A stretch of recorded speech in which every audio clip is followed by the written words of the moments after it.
A seguir é de total responsabilidade de seus produtores e idealizadores. Olá, boa noite. Vamos aos destaques do Jornal da Fonte.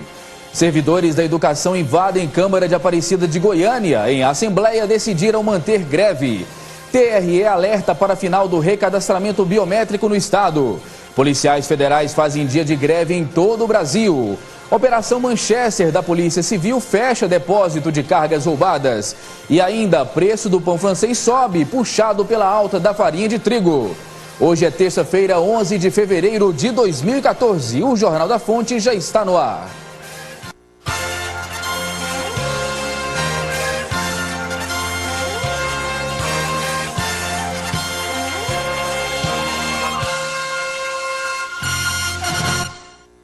Agentes da Polícia Federal em Goiás iniciaram na manhã de hoje uma paralisação parcial do efetivo, que inclui policiais, escrivães e papiloscopistas. Com o tema PF na UTI, eles querem chamar a atenção do governo federal para a atual situação da entidade. A faixa diz Polícia Federal na UTI. Esse boneco simboliza um policial federal que está na UTI. E esse é o sentimento que todos esses servidores da Polícia Federal, agentes e escrivães de polícia, estão sentindo. Estão sentindo que não têm tido o respaldo e nem o respeito do governo com a sua atividade. Eu converso com o presidente do Sindicato dos Agentes e Policiais Federais em Goiás, Odair Ferreira. Esse é o sentimento de abandono por parte de quem deveria cuidar da Polícia Federal. Exatamente. Hoje, no Dia Mundial do Enfermo, nós viemos demonstrar para a sociedade goiana que a Polícia Federal está na UTI. E por que está na UTI? Está na UTI porque está 7 anos sem investimento, os servidores estão 7 anos sem reposição inflacionária, isso não é nem reestruturação, então nossas perdas salariais beira a 50%. Né? Então há uma desmotivação geral, porque é a única categoria que não recebeu aumento do governo Dilma. E por que isso? Porque nós acreditamos que estamos de castigo pelo governo. O governo exerce hoje um controle político sobre as investigações, o que nunca foi feito antes. Então, e o reflexo disso é o quê? A queda do número de indiciados em crimes contra o colarinho branco. Nós passamos para vocês isso. Então, nós viemos aqui denunciar isso, denunciar que o governo quer o desmanche da Polícia Federal. Ele não quer uma polícia republicana que investigue sem controles, investigue de acordo com o seu convencimento. Então, os próximos dias serão novas manifestações e nós estamos esperando o governo sinalizar com o diálogo, com a sensibilidade para resolver o problema, né? E realmente trazer a Polícia Federal para aquilo que ela era, para ter condição de combater essa corrupção galopante no país. Muito obrigado ao presidente do Sindicato dos Policiais Federais em Goiás, Odair Ferreira, falando sobre a situação da Polícia Federal. Nós podemos observar agentes e escrivães de Polícia Federal em frente à sede da instituição, aqui em Goiânia, de braços cruzados. Serviços de investigação estão 100% paralisados no dia de hoje. Outros serviços, como por exemplo a emissão de passaportes, está com trabalho parcialmente paralisado. E segundo a assessoria de imprensa da Polícia Federal, o órgão não vai se posicionar sobre as manifestações dos movimentos sindicais. Uma operação da Polícia Civil deflagrada hoje descobriu um depósito suspeito de abrigar cargas roubadas. 17 mandados de prisão foram. Neste depósito aqui no bairro Capuava, a Polícia Civil encontrou mercadorias que podem ter sido roubadas. Livros de controle interno, canhoto de notas fiscais, tudo isso que a partir de agora faz parte de investigações sobre empresas que nos últimos 2 anos lesavam o fisco estadual em cerca de 100 milhões de reais. Além das mercadorias que não tinham procedência, algumas mercadorias eram esquentadas através de notas fiscais inidôneas, ou seja, notas frias que eram adquiridas para fomentar e principalmente para enganar o consumidor à aquisição daqueles objetos. Durante as investigações que culminaram na Operação Manchester, deflagrada nesta terça-feira, a Polícia Civil de Goiás cumpriu 17 mandados de prisão e outros 12 de busca e apreensão, desbaratando uma quadrilha que lesava o fisco estadual em cerca de 100 milhões de reais. A polícia apreendeu mercadorias e prendeu pessoas em escritórios de contabilidade nas cidades de Goiânia, Aparecida, Anápolis e Itaberaí. O advogado do grupo onde a operação foi realizada nega as irregularidades e coloca a culpa no passado do imóvel. Esse imóvel aqui é antigo. Esse imóvel aqui é comercial. Por esse imóvel aqui foi passado nos últimos anos 4 empresas de outros sócios e outras pessoas.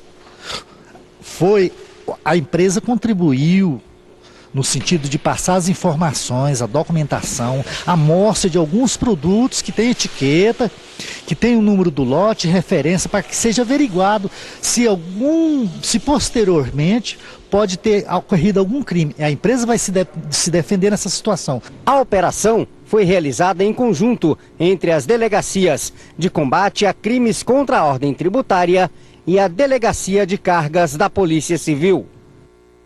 E após uma comissão da Ordem dos Advogados do Brasil em Goiás visitar o Complexo Prisional de Aparecida de Goiânia, o presidente da Secretaria de Administração Penitenciária e Justiça, Edemundo Dias, esteve na instituição para falar das condições do presídio. Edemundo reconheceu falhas, mas ressaltou que a unidade tem vários pontos positivos. A visita da equipe da Secretaria da Administração Penitenciária e Justiça teve o intuito de apresentar relatórios do sistema prisional à OAB e propor parceria em projetos a serem desenvolvidos pela SAPEJUS.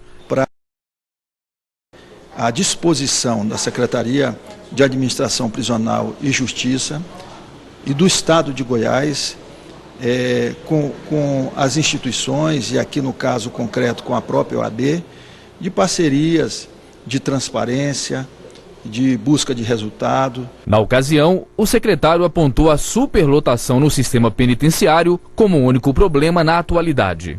Nós temos que prevenir o crime, porque senão nós vamos ter que construir presídios, e isso vai ser como se estivesse enxugando gelo. Mas nós aqui em Goiás vamos ofertar pelo menos mais 4.000 vagas até meados de 2015. Edemundo falou ainda sobre projetos sociais nas penitenciárias que visam melhorias e a qualificação dos reeducandos. Nós temos vários projetos de empregabilidade, projetos de trabalho, de educação, de capacitação profissional, e isso tem que ser ressaltado. E muitos trabalhadores veem na hora extra uma oportunidade de complementar a renda e engordar o salário no final do mês. Mas o assunto é polêmico e tem gerado muitos processos junto à Justiça do Trabalho. E para nos ajudar a entender melhor os direitos e deveres, agora com a advogada trabalhista Juliana Mendonça. Doutora, boa noite, é um prazer tê-la novamente aqui no Jornal da Fonte. Boa noite, Segismar. Boa noite. Doutora, o que está acontecendo? O que tem gerado tantos processos judiciais com relação à hora extra? Normalmente, as horas extras não têm sido pagas por todos os empregadores. Aí o trabalhador vê na justiça o direito de receber essas horas extras, que é um desgaste a mais do trabalhador.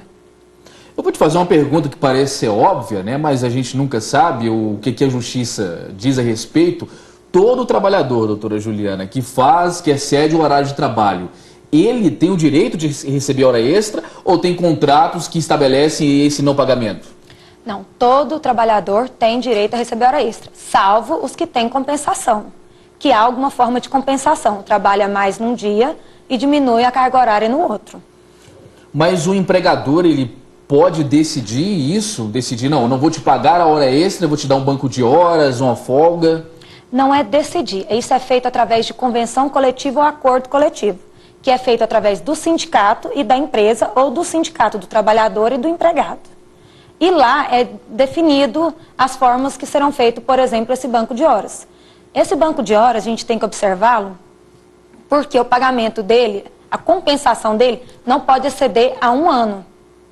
E também, esse banco de horas, ele, de forma alguma, pode exceder a 2 horas diárias. O trabalhador não pode trabalhar, por exemplo, mais de 10 horas, mesmo havendo essa compensação. mesmo que ele tenha uma pausa adicional, mesmo assim ele não pode? Não, mesmo assim, o trabalhador não pode exceder 2 horas extras diárias, compensando ou recebendo. A senhora ressaltou agora com relação à convenção coletiva, isso quer dizer que o trabalhador, então, ele segue essa questão da convenção coletiva e ele tem que seguir essas regras. Agora, dependendo ou não da convenção coletiva, ele pode se negar a fazer hora extra? Tanto ele não pode se negar a fazer horas extras quando há na previsão na convenção coletiva ou no contrato de trabalho. O empregado não pode, sob pena de uma advertência e até suspensão num caso mais grave. Se for trabalhador que não segue uma convenção coletiva, ele pode. Seria assim? Não, se houver previsão no contrato de trabalho. Se tiver lá, ele tem que cumprir. Então. Que há, esporadicamente, a previsão de haver o cumprimento de horas extras na empresa e esse empregado assinar esse contrato de trabalho, ele é obrigado a fazer essas horas extras. Por isso que é importante o trabalhador estar em constante atualização, lendo, né? Acabou de assinar um contrato de trabalho que tem um valor legal ali para a justiça, poder ver essas questões para não entrar, por exemplo, com processo judicial e depois vir a perder, né, doutora? É verdade.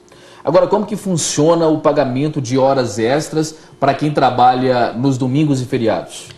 As horas extras nos domingos e feriados que não sejam compensados, o pagamento dele é de 100%. As horas extras normais, o pagamento é de 50%. Por exemplo, se o empregado é R$6 a hora dele, normalmente, nas horas extras ao final de semana ou aos feriados, ele terá direito a receber R$12 nessa hora extra. Diferentemente da de 50%, que é só R$9. No caso, ele não teria direito a 100%, seria só 50%. Mas a convenção coletiva pode abranger essas horas extras. Por exemplo, a dos práticos de farmácia em Goiânia, hoje, a hora extra dos seus funcionários é de 60%, não é 50%. Isso, no caso 50%, no caso do sábado, segue a semana? Não, é sábado, normalmente é considerado o dia normal de trabalho. São normalmente 8 horas diárias e 4 horas aos sábados.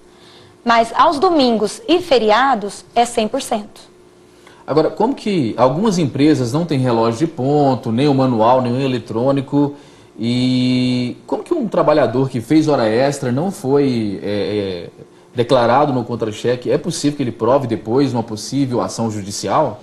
Primeiramente, uma empresa que conste com mais de 10 funcionários não pode se eximir de apresentar um cartão de ponto.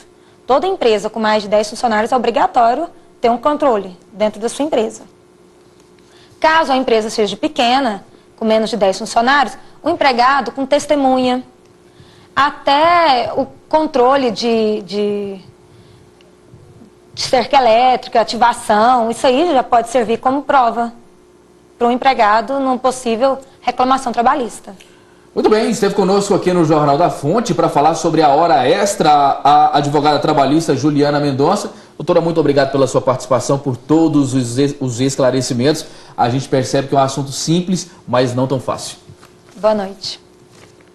E veja a seguir, o café da manhã está mais caro. O motivo é a alta no preço do pãozinho. Você não vai perder, continue conosco. O Jornal da Fonte volta já.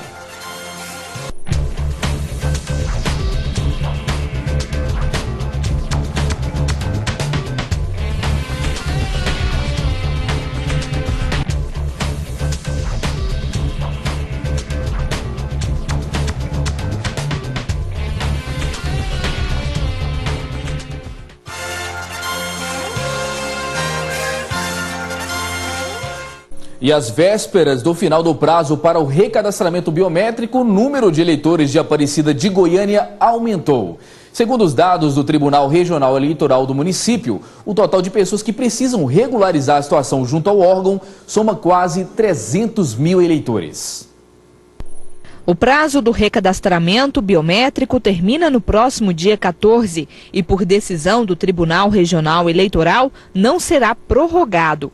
De acordo com o coordenador geral da biometria, Aparecida de Goiânia, que começou o recadastramento com 273 mil eleitores, já tem 294 mil e vai encerrar o recadastramento com mais de 80% dos eleitores com a biometria. É o resultado que a gente esperava E isso, lembrando que com o crescimento do eleitorado de Aparecida, que hoje já está em 294 mil eleitores. Mais de 20 mil eleitores a mais do que no início. Os eleitores que não fizerem o recadastramento, além do título cancelado, estão proibidos de emitir passaporte, não recebem benefício social, não se matriculam em escolas ou universidades públicas, não recebem aposentadoria e, no caso dos servidores públicos, não recebem o salário. Em Aparecida de Goiânia, são 6 pontos de atendimento com horários estendidos, prontos para atender os eleitores até sexta-feira. Nós temos um posto aqui no setor Araguaia, na sede dos cartórios eleitorais, nos shoppings Buriti Shopping e Portal Sul, no Cine do setor Jardim Olímpico, no Fórum do setor Garavelo e na central de atendimento dos cartórios de Goiânia, na Avenida Anguera. A alta acumulada na farinha de trigo nos últimos meses e o impacto no preço do pão francês já fazem as panificadoras prever queda no consumo. Acompanhe. Amassar a massa, adicionar os ingredientes, colocar no forno. Depois de algum tempo, está pronto o tradicional pãozinho francês, produto consumido principalmente no café da manhã pela maioria dos brasileiros.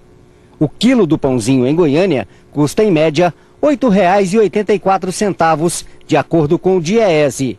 O presidente do Sindipão em Goiás vê no preço do trigo importado a explicação para o preço alto do pãozinho. Nós temos um condicionante muito importante, que é a diferença do dólar. Era 1,70 há menos de 12 meses e hoje o dólar é 2,40.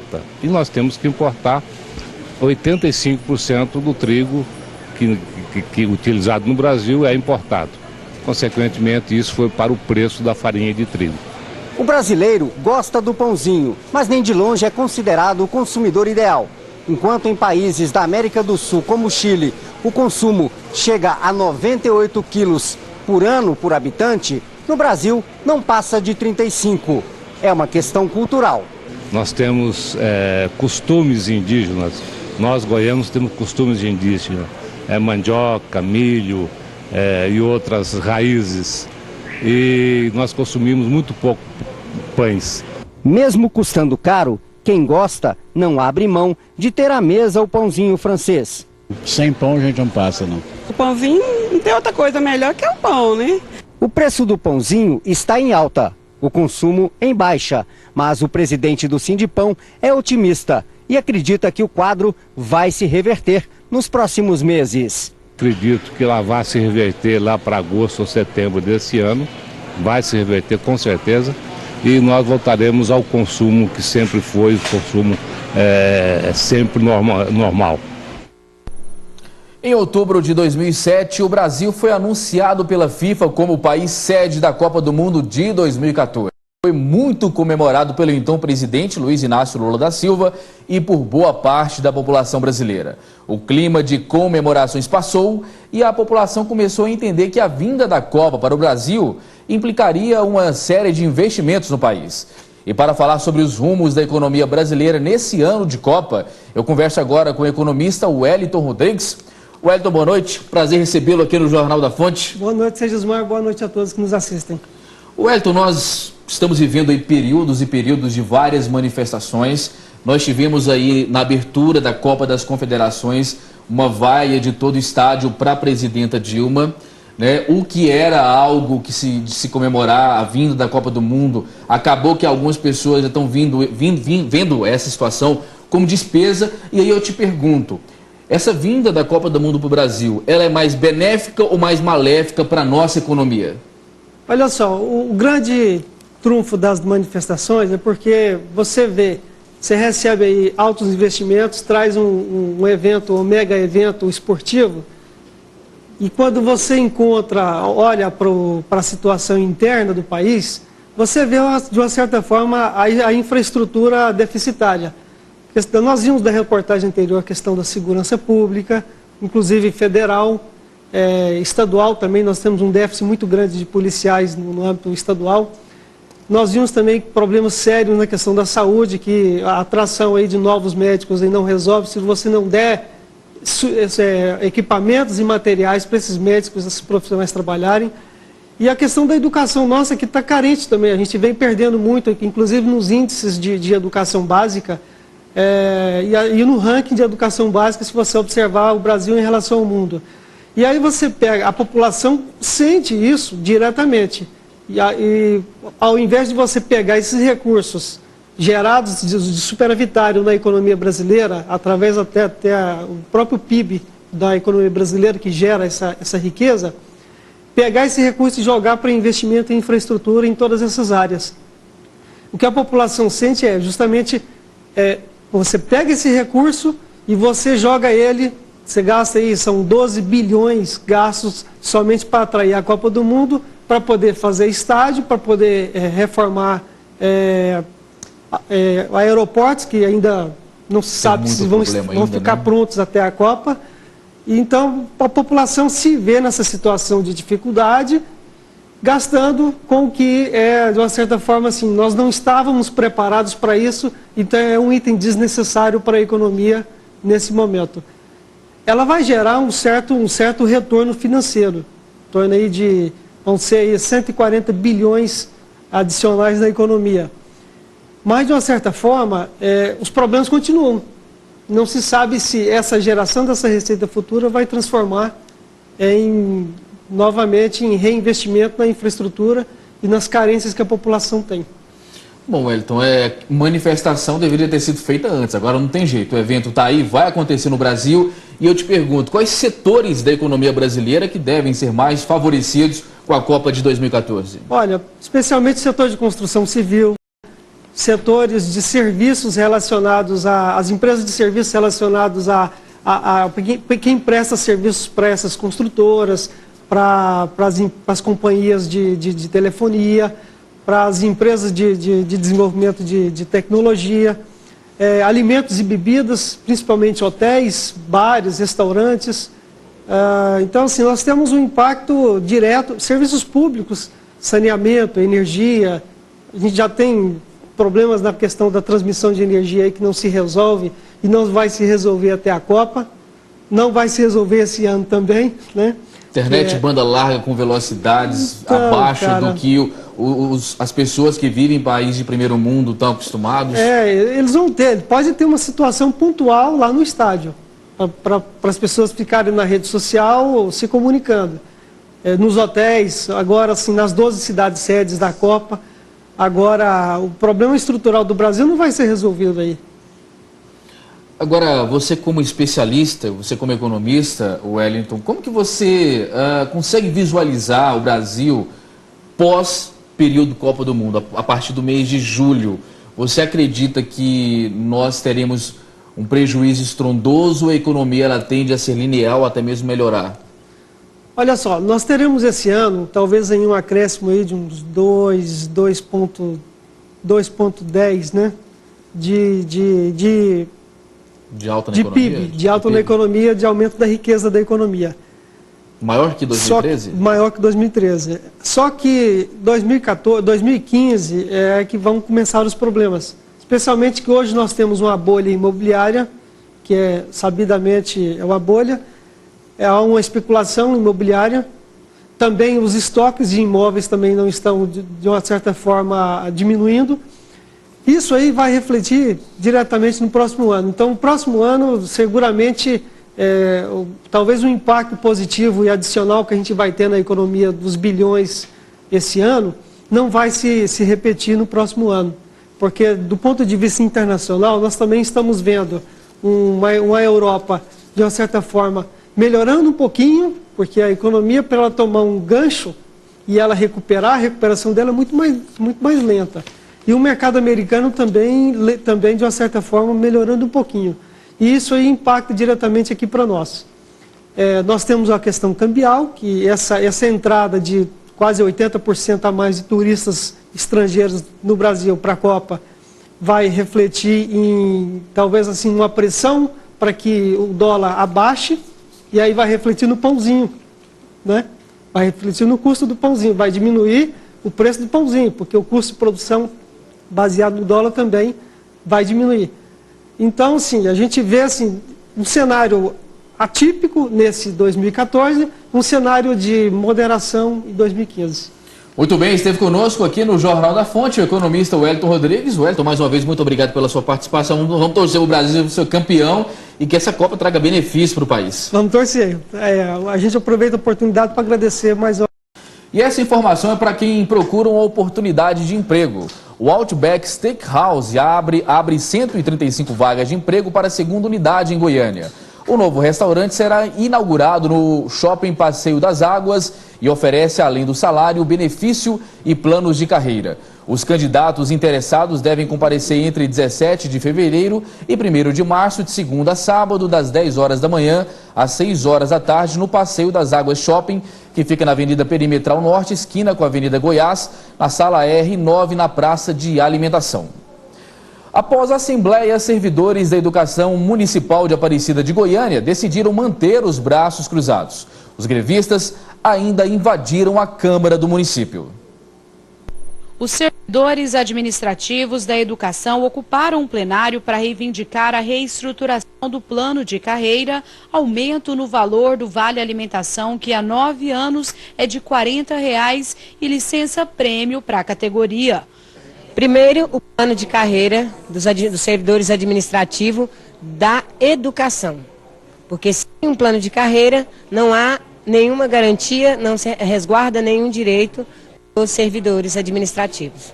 O segundo é o Vale Alimentação, que hoje é R$ 40 e é necessário que ele seja reajustado. A rede municipal de educação conta com 1.700 servidores administrativos.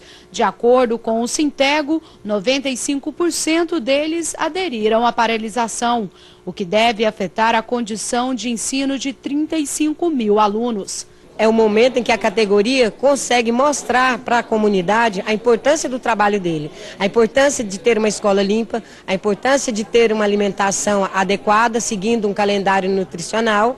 Então, é fundamental a presença desses servidores lá. Os trabalhos na Câmara Municipal de Aparecida também serão prejudicados. Com a ocupação, as sessões estão suspensas. O presidente da casa ainda não cogita pedir a reintegração de posse. Vamos esperar um tempo, eu não sei por quanto tempo vai continuar. As sessões que não houver nessa semana, as sessões são terça, quarta e quinta. Eu posso remarcá-las para outros dias. Certo é que nós teremos todas as sessões que são estatutárias, que nós temos que ter, vai existir. Os servidores afirmam que vão manter a ocupação do plenário até que haja avanço nas negociações. Eu estou ajudando, na verdade, nessa conversação para que acabe essa greve. Eu acho que só prejudica o município, só prejudica os próprios servidores que realmente merecem esse direito. Eu acho que o secretário tem que ser sensível, poder melhorar um pouco a situação deles, mas a gente sabe também que a prefeitura, muitas vezes, não vai poder fazer tudo aquilo que eles esperam que faça, né? Tem a lei de responsabilidade fiscal. E o Jornal da Fonte vai ficando por aqui, nós voltamos amanhã. Na sequência, você fica com o programa Na Marca do Pênalti. Luiz Duarte, boa noite a você, boa noite a toda a sua equipe. Derrota do Atlético Goianiense no final de semana. Vila Nova sem o maestro Robson também com derrota dentro de casa e o Goiás ganhando ontem. Luiz Duarte, podemos dizer que o Goiás, na sua opinião, é o favorito para ganhar o título do Goianão 2014? Boa noite. Boa noite a você, Sergismar, a todos aqui da Fonte TV.